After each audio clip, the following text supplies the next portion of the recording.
태평양 너머 미국에서 수십억이 날아가 미국 대형마트의 셀프 계산대가 사라지고 있는 사실을 알고 계십니까? 미국 대형마트의 셀프 계산대에서 한 남성이 결제 직전 버튼을 누른 뒤 아무렇지 않게 현금을 꺼내가는 장면이었습니다. 이 영상은 순식간에 퍼졌고 따라하는 사람들이 늘어났습니다. 결국 수십억 원대 손실이 발생했고 미국 마트들은 셀프 계산대를 하나둘 철수하기 시작했습니다. 그런데 같은 시기 한 미국 기자가 한국의 마트에서 전혀 다른 풍경을 목격합니다. 감시도 위협도 없지만 질서가 유지되는 계산대 앞 풍경. 도대체 무엇이 이 차이를 만들었을까요? 지금 그 이야기를 시작하겠습니다. 이야기 시작 전 구독과 좋아요 눌러주시면 영상 제작에 큰 힘이 됩니다. 사라진 계산대, 그리고 남은 것들. 한 장의 영상과 시작된 의문. 여러분, 안녕하십니까? 저는 미국에서 유통산업을 20년 넘게 취재해온 기자입니다. 오늘 여러분께 들려드릴 이야기는 제가 기자 생활을 하면서 가장 충격적으로 다가왔던 경험에 관한 것입니다. 셀프 계산대. 여러분도 아시죠? 요즘 어느 마트를 가도 보이는 그 기계 말입니다. 직원 없이 혼자서 물건을 스캔하고 결제하고 나가는 시스템이죠. 미국에서 이 셀프 계산대는 늘 진보의 얼굴을 하고 등장했습니다. 사람을 줄이고 비용을 줄이고 속도를 높이는 것. 월마트는 그것을 미래라고 불렀습니다. 그리고 저 역시 처음엔 그렇게 믿었습니다.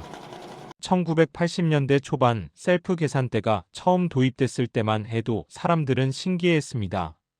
2000년대 초반이 되어서야 대중화되기 시작했죠. 그리고 2020년 코로나19 팬데믹이 터지면서 본격적으로 확산됐습니다. 비대면이 미덕이 되던 시대, 셀프 계산대는 치솟는 인건비를 절감하는 완벽한 대안으로 부상했습니다. 하지만 어느 날이었습니다. 제 책상 위에 한 장의 영상이 놓였습니다. 동료 기자가 건네준 영상이었는데요. 처음엔 별 생각 없이 재생 버튼을 눌렀습니다. 화면 속에는 한 남자가 있었습니다. 그는 전화 통화를 하며 셀프 계산대로 다가갔습니다. 물건을 하나씩 스캔했습니다. 매우 자연스러웠습니다. 아무도 의심하지 않을 정도로 능숙했죠. 그런데 결제 승인 직전이었습니다. 손가락이 멈췄습니다. 그리고 취소 버튼을 눌렀습니다. 기계가 멈추는 그 찰나 그는 현금함에서 돈을 꺼냈습니다. 경보도 울리지 않았습니다. 직원도 없었습니다. 그는 그냥 아무렇지 않게 걸어 나갔습니다. 저는 그 영상을 3번 돌려봤습니다. 믿기지 않았습니다. 이 영상은 틱톡에서 수백만 번 재생됐습니다. 제목은 단순했습니다. 월마트 셀프 계산대에서 돈 빼내는 법. 처음엔 장난인 줄 알았습니다. 일종의 도발적인 콘텐츠겠거니 했죠. 하지만 댓글을 읽으면서 저는 소름이 돋았습니다. 나도 해봤는데 진짜 된다는 얘기들. 알고리즘이 허술하다는 증언들. 감시 카메라가 있어도 아무도 안 본다는 고백들. 그날 밤 저는 잠을 이룰 수 없었습니다. 그리고 다음 날 아침 본격적인 취재를 시작했습니다. 무너지는 효율의 신화. 취재를 시작하자 숫자가 말을 걸어왔습니다. 월마트 본사 관계자와의 인터뷰에서 저는 내부 보고서 한 장을 받아들었습니다. 거기엔 충격적인 내용이 적혀 있었습니다. 전체 고객의 약 15%가 결제를 완전히 하지 않은 경험이 있다는 것이었습니다. 15%입니다. 여러분, 이게 어느 정도 규모인지 아십니까? 월마트만 해도 전 세계적으로 하루에 수천만 명이 방문합니다. 그중 15%라면 매일 수백만 건의 미결제가 발생한다는 얘기입니다. 저는 더 깊이 파고들었습니다. 다른 대형 유통체인들도 접촉했습니다. 타겟, 크로거, 홈디포.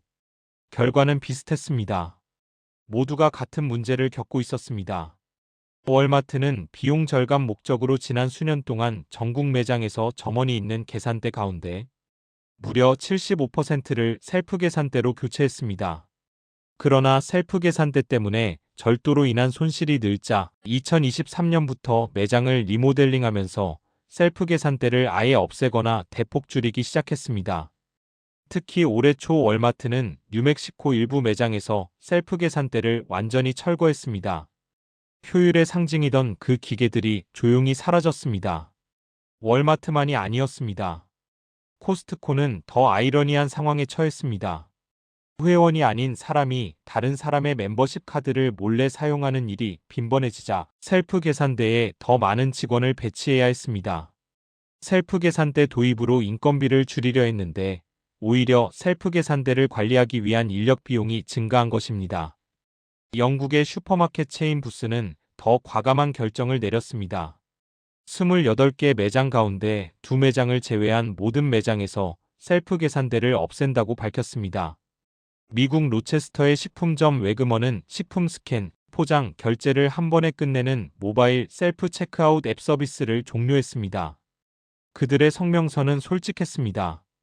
편리함을 선호하는 고객들이 많지만 손실 때문에 계속 서비스를 제공할 수 없게 됐다는 것이었습니다. 월마트 본사 회의실에서 본 그래프는 냉정했습니다. 셀프 계산대 도입 이후 인건비는 분명히 줄었습니다. 그러나 분실률은 그보다 더 빠르게 올라갔습니다. 그래프의 두 선이 교차하는 지점을 보면서 저는 한숨이 나왔습니다. 담당자는 조용히 인정했습니다. 이미 알고 있는 문제지만 시작한 일을 되돌리기엔 너무 멀리 왔다고요. 그런데 정말 놀라운 숫자가 있었습니다. CNN 등 외신의 보도에 따르면 셀프 계산대 및 앱을 사용하는 기업들의 손실률은 약 4%로 업계 평균의 2배가 넘는 것으로 나타났습니다. 처음엔 모두 실수로 분류됐습니다. 스캔을 깜빡했다.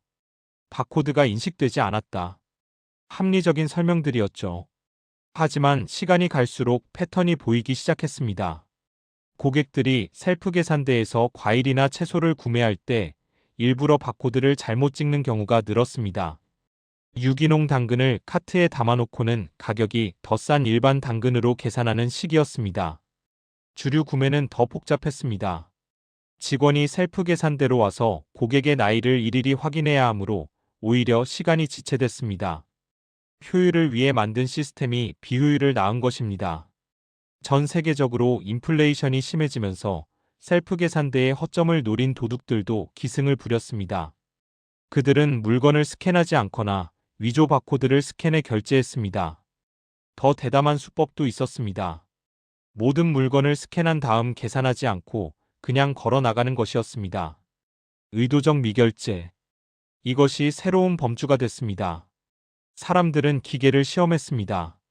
어디까지 가능한지, 어디서 경보가 울리는지, 없는 공간에서 인간은 생각보다 빠르게 변했습니다.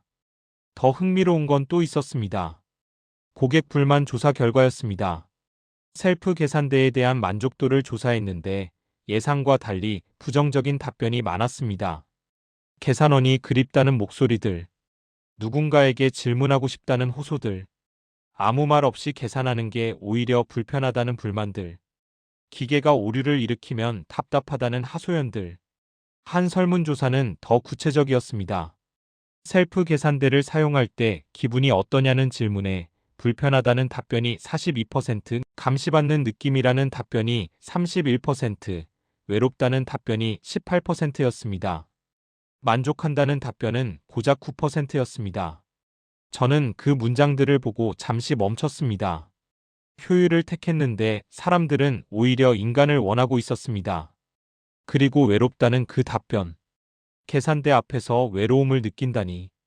이게 우리가 만든 미래였습니다. 그때였습니다. 제게 한국 출장 기회가 생겼습니다. 태평양 너머의 다른 풍경. 솔직히 말씀드리면 큰 기대는 없었습니다. 한국 마트도 결국 같은 시스템일 거라 생각했습니다. 셀프 계산대가 있고 비슷한 문제가 있고 다만 규모가 작으니 덜 드러날 뿐이겠거니 했습니다. 비행기 안에서 저는 자료를 정리했습니다. 한국의 유통시장 규모, 주요 업체들, 셀프 계산대 도입 현황. 숫자들은 미국보다 작았지만 시스템은 비슷해 보였습니다. 결국 똑같겠지. 그게 제 예상이었습니다. 저는 그 생각이 완전히 틀렸다는 걸 인천공항에 내리자마자 조금씩 깨닫기 시작했습니다. 공항에서 택시를 타고 호텔로 가는 길. 창밖을 보며 저는 이상한 느낌을 받았습니다. 뭔가 다릅니다. 거리가 깨끗했습니다. 사람들의 걸음걸이가 빨랐지만 난폭하지 않았습니다. 신호등을 지키는 사람들, 줄을 서는 사람들, 작지만 분명한 차이였습니다. 설마 이게 마트에서도 나타날까?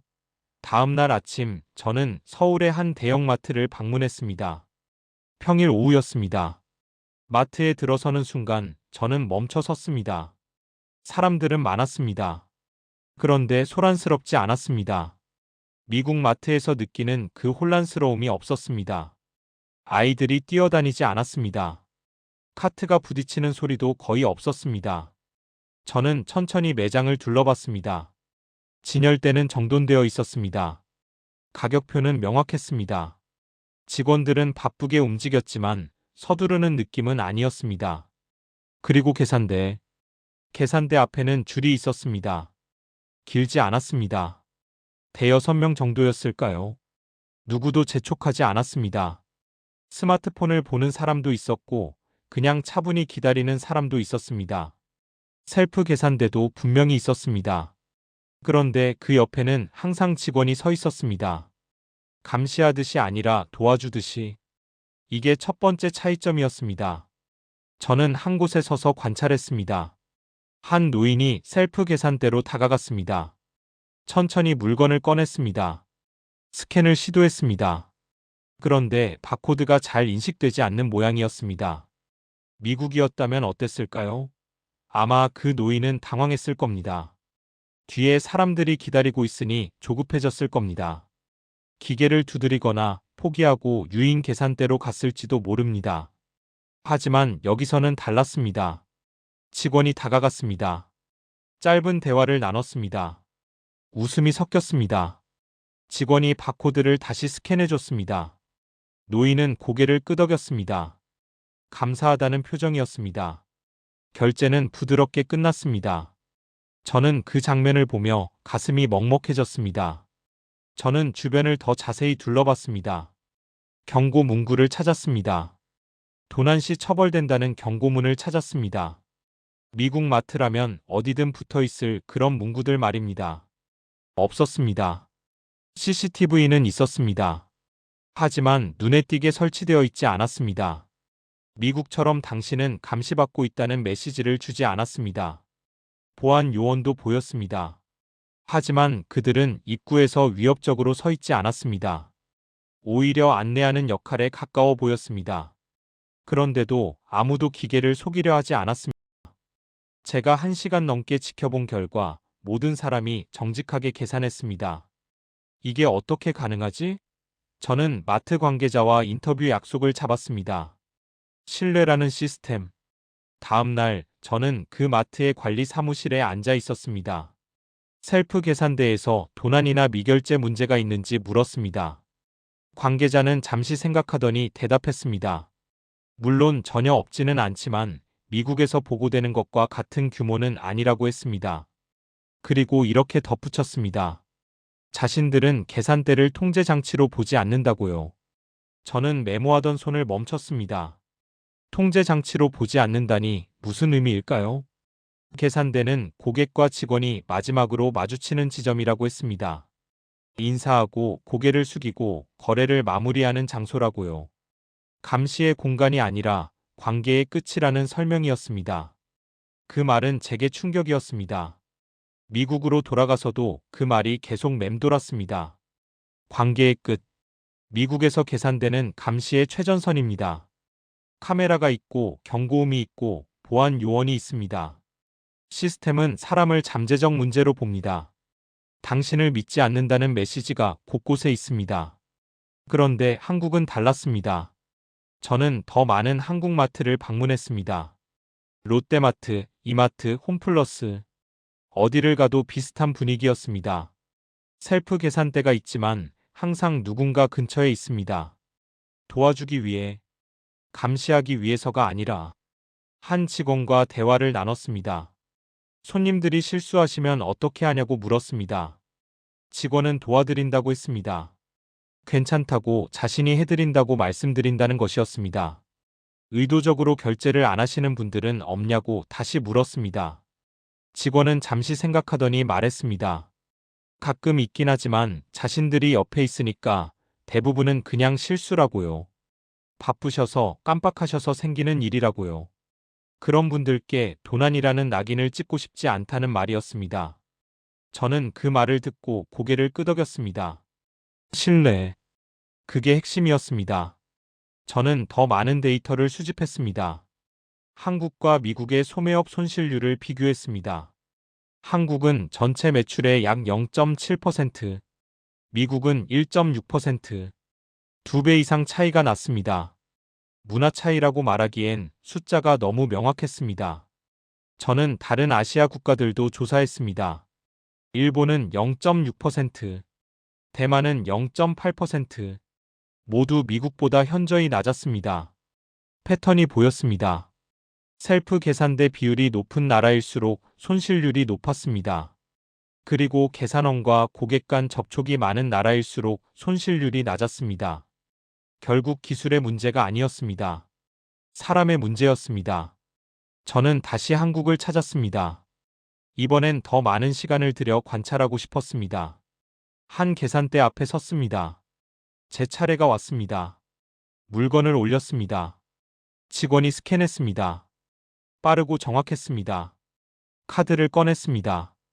결제했습니다. 직원이 수고하셨다고 말했습니다. 그 말은 매뉴얼 같았습니다. 분명 회사에서 정해준 말일 겁니다. 하지만 이상하게도 따뜻했습니다. 형식이었지만 형식이었기에 지켜진 존중이었습니다. 저는 고개를 끄덕이며 감사하다고 답했습니다. 그리고 마트를 나왔습니다. 작은 차이입니다. 정말 작은 차이입니다. 하지만 그 작은 차이가 만들어내는 분위기는 완전히 달랐습니다. 미국에서 계산은 끝입니다. 거래의 종료입니다. 하지만 한국에서는 관계의 마침표였습니다. 어느 날 한국마트의 계산대 앞에서 저는 한 장면을 목격했습니다. 할머니 한 분이 계산을 하고 계셨습니다. 손이 떨리셨습니다. 카드를 꺼내는데도 시간이 걸렸습니다. 미국이었다면 어땠을까요? 뒤에 있는 사람들이 한숨을 쉬었을 겁니다. 짜증을 냈을 수도 있습니다. 하지만 여기서는 달랐습니다. 직원은 웃으며 기다렸습니다. 뒤에 있던 젊은 사람도 스마트폰만 보고 있었습니다. 아무도 재촉하지 않았습니다. 할머니가 마침내 카드를 꺼내셨습니다. 결제가 됐습니다. 직원이 천천히 가시라고 조심하시라고 말했습니다. 할머니는 고개를 숙이며 고맙다고 하셨습니다. 저는 그 장면을 보며 눈시울이 뜨거워졌습니다. 이게 존경이구나. 효율이 아니라, 속도가 아니라, 서로를 인간으로 대하는 것. 존경은 감탄이 아니라 인정이라는 걸 저는 그때 처음 알았습니다. 두 직원의 고백. 미국으로 돌아와서 저는 보고서를 작성하기 시작했습니다. 그런데 미국 유통업계의 반응은 예상 가능했습니다. 문화 차이라는 얘기들, 한국은 작은 나라라는 변명들, 규모가 다르다는 항변들. 저는 그 말을 믿고 싶었습니다. 하지만 데이터는 다시 말을 걸어왔습니다. 미국 일부 지역에서 실험이 진행됐습니다. 셀프 계산대를 줄이고 계산원을 다시 늘린 겁니다. 테스트 기간은 6개월이었습니다. 결과는 놀라웠습니다. 분실률이 즉시 떨어졌습니다. 40% 이상 감소했습니다. 사람이 있다는 사실만으로, 감시가 아니라 존재만으로. 저는 그 보고서를 읽으며 한숨을 쉬었습니다. 결국 문제는 기술이 아니었습니다. 인간은 혼자일 때보다 누군가와 연결되어 있을 때 스스로를 더 잘 통제합니다. 인터뷰 중 기억에 남는 대화가 있습니다. 미국의 한 월마트 직원이었습니다. 20년 경력의 베테랑이었죠. 셀프 계산대가 생기고 나서 뭐가 달라졌냐고 물었습니다. 그는 한숨을 쉬었습니다. 자신은 손님들 얼굴을 기억했다고 했습니다. 단골분들 말입니다. 매주 같은 요일에 오시는 분들. 오늘은 어떠세요? 하고 물으면 딸이 대학 붙었다고 말씀하시는 그런 관계가 좋았다고요. 지금은 어떠냐고 다시 물었습니다. 그는 쓸쓸하게 말했습니다. 지금은 카메라나 보고 있다고요. 누가 이상하게 행동하나, 셀프 계산대에서 제대로 계산하나, 감시자가 됐다고요. 손님도 자신을 피한답니다. 눈도 안 마주친다고요. 그의 목소리에는 깊은 피로가 묻어났습니다. 더 효율적이라고 했잖냐고, 더 빠르다고 했잖냐고. 근데 뭐가 나아졌냐고 반문했습니다. 손님은 불편해하고 자신은 감시하고 도난은 늘어났다고요. 저는 아무 말도 할 수 없었습니다. 한국에서도 비슷한 질문을 던졌습니다. 이마트의 한 계산원이었습니다. 30대 중반의 여성이었습니다. 손님들 대하는 게 어떠냐고 물었습니다. 그녀는 웃었습니다. 바쁘다고 했습니다. 정말 바쁘다고요. 특히 주말엔. 하지만 나쁘지 않다고 했습니다. 손님들이 고맙다고 말씀하신답니다. 수고하세요 하시는 분들도 많다고요. 셀프 계산대 때문에 일자리가 줄어들 거라고 걱정하진 않냐고 물었습니다. 그녀는 고개를 저었습니다. 회사에서 그런 얘기는 안 한다고요. 오히려 셀프 계산대 옆에 서서 도와드리는 역할을 더 강조한답니다. 기계는 기계일 뿐이고 손님들은 여전히 사람을 필요로 하니까요. 미국처럼 도난이나 미결제 문제는 없냐고 다시 물었습니다. 없진 않다고 했습니다. 하지만 손님들이 자신들을 본다고요. 눈을 마주친다고요. 그게 크다고 생각한답니다. 익명이 아니니까요. 그 말이 핵심이었습니다.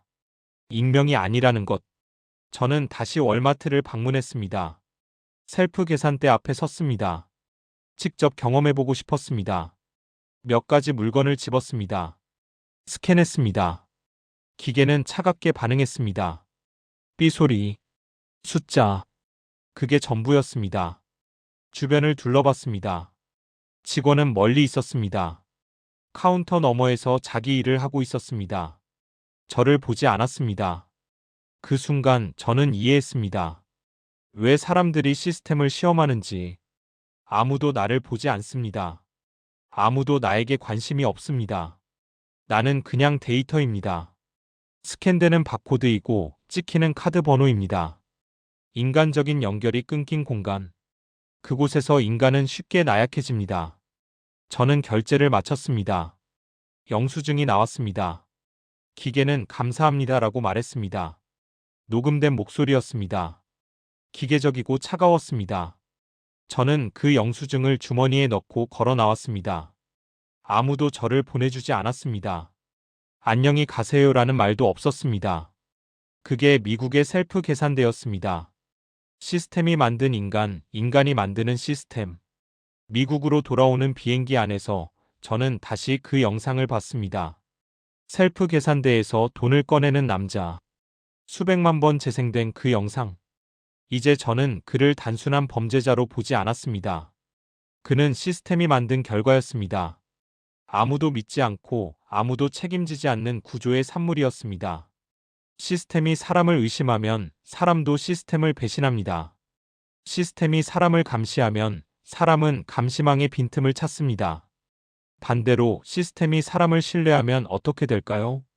한국마트의 조용한 줄이 계속 떠올랐습니다. 누구도 감시받지 않지만 모두가 스스로를 지키는 공간.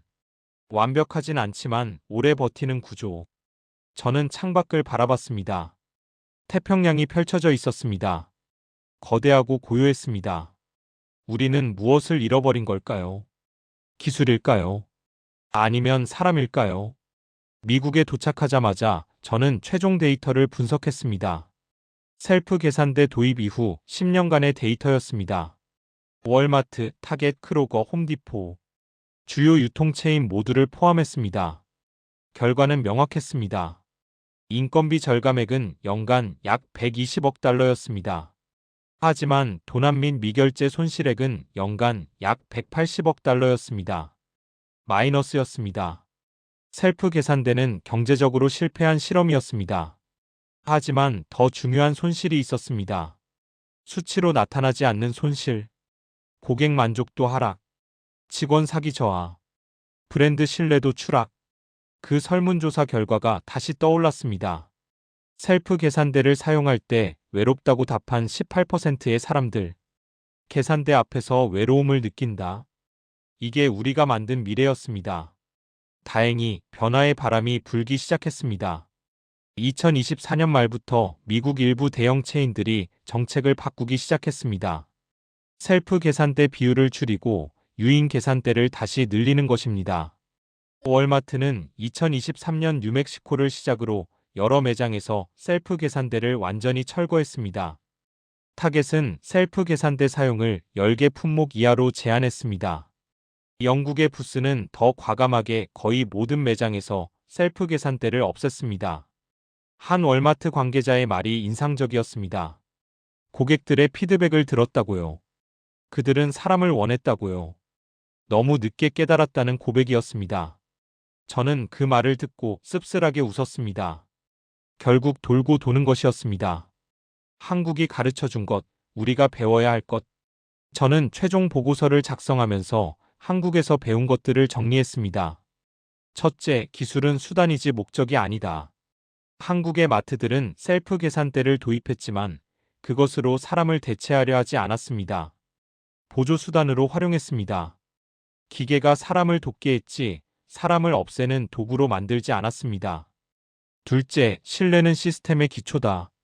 고객을 잠재적 범죄자로 보는 순간 시스템은 무너지기 시작합니다. 한국의 마트는 고객을 신뢰했고 고객도 그 신뢰에 보답했습니다. 손실률 0.7%라는 숫자가 그것을 증명합니다. 셋째, 형식도 중요하다. 수고하셨습니다라는 한마디. 매뉴얼일 수 있습니다. 하지만 그 형식이 존중을 만들고 존중이 문화를 만듭니다. 형식이 없으면 존중도 사라집니다. 넷째, 관계는 비효율적이지만 필수적이다. 계산원과 고객의 짧은 대화. 시간이 조금 더 걸릴 수 있습니다. 하지만 그 시간이 신뢰를 쌓고 신뢰가 시스템을 지킵니다. 30초의 대화가 수십억 원의 손실을 막습니다. 다섯째, 감시보다 존재가 강력하다. 미국의 실험이 증명했습니다. 직원이 계산대 근처에 있다는 것만으로 감시 카메라 10대보다 효과적이었습니다. 사람은 기계가 아니라 사람을 의식합니다. 여섯째, 사회는 하나의 거대한 계산대다. 우리가 서로를 어떻게 대하느냐가 결국 우리 사회를 만듭니다. 계산대에서의 작은 무례함이 쌓이면 전체 사회가 거칠어집니다. 마지막으로 완벽함보다 지속 가능함이 중요하다. 한국의 시스템은 완벽하지 않습니다. 도난도 있고 문제도 있습니다. 하지만 무너지지 않습니다. 왜냐하면 신뢰라는 기초 위에 세워졌기 때문입니다. 저는 여러 유통업계 세미나에 초청받았습니다. 제 보고서가 화제가 되었기 때문입니다. 한 세미나에서 한 CEO가 질문했습니다. 그래서 해답이 뭐냐고요? 셀프 계산대를 없애라는 것이냐고요? 저는 고개를 저었습니다. 셀프 계산대 자체가 문제가 아니라고 답했습니다. 문제는 우리가 그것을 어떻게 사용하느냐라고요. 구체적으로 말해달라는 요청에 저는 한국의 사례를 설명했습니다. 그들도 셀프 계산대가 있지만 항상 직원이 근처에 있다고요. 감시하기 위해서가 아니라 돕기 위해서라고요. 그 차이가 모든 것을 바꾼다고 말했습니다. 그건 비용이 더 드는 것 아니냐는 반론이 나왔습니다. 저는 답했습니다. 단기적으로는 그렇지만 장기적으로는 아니라고요. 도난 손실이 줄어들고 고객 만족도가 올라가고 브랜드 가치가 높아진다고요. 한국의 데이터가 그것을 증명한다고 말했습니다. 회의장은 조용해졌습니다. 한 참석자가 말했습니다. 결국 사람에게 투자하라는 얘기라고요. 저는 고개를 끄덕였습니다. 가장 오래된 그리고 가장 확실한 투자라고 답했습니다. 계산은 끝났지만 새로운 시작이다. 여러분, 이 이야기를 듣고 계신 여러분께 말씀드리고 싶은 게 있습니다. 우리는 모두 소비자입니다. 매일 계산대 앞에 섭니다. 그리고 우리의 선택이 시스템을 만듭니다. 셀프 계산대를 쓸 때 정직하게 계산하십시오. 아무도 안 보는데 뭐라고 생각하지 마십시오. 누군가는 항상 봅니다. 그리고 그 작은 부정직함이 쌓여서 결국 우리 모두를 감시받는 사회로 만듭니다. 유기농 당근을 담아놓고 일반 당근으로 스캔하는 그 순간, 물건을 스캔하지 않고 지나가는 그 순간, 그것이 쌓여서 결국 모든 계산대에 카메라가 달리고 보안 요원이 배치되고 우리 모두가 잠재적 범죄자 취급을 받게 됩니다. 계산원에게 감사 인사를 하십시오. 수고하셨습니다. 한마디면 충분합니다. 그 말이 그들의 하루를 조금 더 견딜만하게 만듭니다. 그리고 그들도 당신에게 미소로 답할 것입니다. 줄을 서서 기다릴 때 조급해하지 마십시오. 앞 사람도 누군가의 부모이고 자녀이고 친구입니다. 그들에게도 그들만의 사정이 있습니다. 할머니가 카드를 꺼내는데 시간이 걸린다고 한숨 쉬지 마십시오. 언젠가 우리도 그 자리에 설 것입니다. 우리의 이런 작은 선택들이 모여서 신뢰의 사회를 만들거나 감시의 사회를 만듭니다. 한국이 보여준 것은 완벽한 시스템이 아닙니다. 하지만 신뢰 위에 세워진 오래 버틸 수 있는 시스템입니다. 지난주 저는 집 근처 월마트에 갔습니다. 놀라운 변화가 있었습니다. 셀프 계산대가 절반으로 줄어 있었습니다. 그리고 유인 계산대가 다시 늘어나 있었습니다. 저는 유인 계산대로 갔습니다. 줄이 조금 길었지만 기다렸습니다. 제 차례가 왔습니다. 계산원은 중년의 여성이었습니다. 그녀는 웃으며 인사했습니다. 오늘 하루 어땠냐고 물었습니다. 오랜만에 듣는 인사였습니다. 저는 좋았다고 답했습니다. 당신은 어땠냐고 되물었습니다. 바쁘지만 괜찮다고, 날씨가 좋아서 기분이 좋다고 했습니다. 짧은 대화였습니다. 30초도 안 걸렸습니다. 하지만 그 30초가 주는 따뜻함이 있었습니다. 결제를 마쳤습니다. 그녀가 좋은 하루 되라고 말했습니다. 저도 당신도 좋은 하루 되라고 답했습니다. 저는 마트를 나오며 생각했습니다. 변화는 가능하다고. 늦었지만 불가능하지 않다고. 여러분, 저는 20년 넘게 유통산업을 취재해왔습니다. 수많은 혁신을 봤습니다. 온라인 쇼핑, 무인 매장, AI 추천 시스템, 드론 배송. 기술은 계속 발전했습니다. 하지만 한 가지 변하지 않는 진리가 있습니다. 유통의 본질은 물건을 파는 게 아니라 사람을 대하는 것입니다. 셀프 계산대의 실패는 기술의 실패가 아닙니다. 인간을 이해하지 못한 실패입니다. 효율만 줬다가 신뢰를 잃은 실패입니다. 한국 마트가 보여준 것은 특별한 비법이 아닙니다. 당연한 것을 당연하게 지킨 것뿐입니다. 고객을 존중하고 직원을 존중하고 관계를 유지한 것입니다. 그리고 그 당연함이 얼마나 강력한지를 숫자가 증명했습니다. 저는 다음 기사에 이렇게 썼습니다. 미래의 유통은 더 빠른 기계가 아니라 사람을 어떻게 대하느냐에 달려 있다고요. 저는 지금도 가끔 한국의 그 마트를 떠올립니다. 조용한 줄, 차분한 대화, 수고하셨습니다라는 인사. 그리고 확신합니다. 사람을 믿는 사회는 결국 사람에게 돌아온다고. 그 계산은 이미 한국에서 끝나 있었습니다. 미국은 이제 그 계산을 다시 시작하고 있습니다. 늦었지만 희망은 있습니다. 기술은 우리를 편하게 만들 수 있습니다. 하지만 행복하게 만드는 건 결국 사람입니다. 계산대 앞에서 마주친 짧은 눈빛, 고개를 숙이는 작은 인사, 감사하다는 한마디. 그런 것들이 쌓여서 신뢰의 사회가 됩니다. 여러분도 내일 계산대 앞에 서시거든 잠시 멈춰 서 보십시오. 계산하는 사람의 얼굴을 보십시오. 그리고 감사 인사를 하십시오. 그 작은 행동이 세상을 조금씩 바꿉니다. 저는 그것을 한국에서 배웠습니다. 그리고 지금 미국에서 실천하려 합니다. 여러분께도 같은 질문을 던지며 이 이야기를 마칩니다. 우리는 어떤 사회에서 살고 싶습니까? 감시의 사회입니까? 신뢰의 사회입니까?